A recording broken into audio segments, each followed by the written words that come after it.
365 দিনের 300 দিনেই মনে হয় আমার এই জবা গাছে জবা ফুল ফোটে।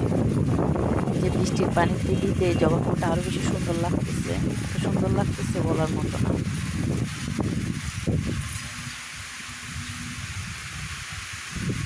যে আমার পিছনের বারান্দা, যেখানে আমার ডালিম গাছ আছে ওইখানে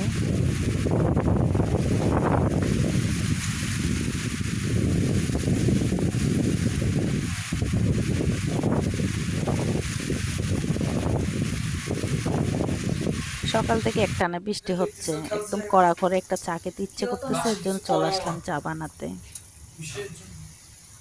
এই যে চায়ে সব কিছু চা পাতা তা পাতা দিয়ে দিলাম। এদিকে আমার ছোট্ট বাবাকে ঠান্ডা করার চেষ্টা চলতেছে। এই যে গরুর দুধ দিয়ে কড়া চা বানালাম।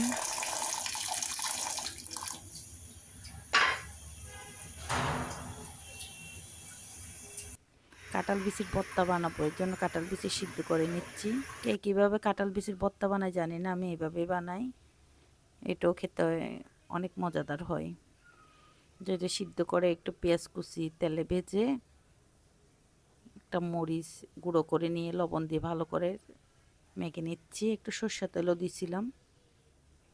চাটনিটা অনেক মজা হয়েছিল, যে কাঁঠাল বিচির চাটনি, গরম ভাতের সাথে খেতে অসাধারণ লাগছিল।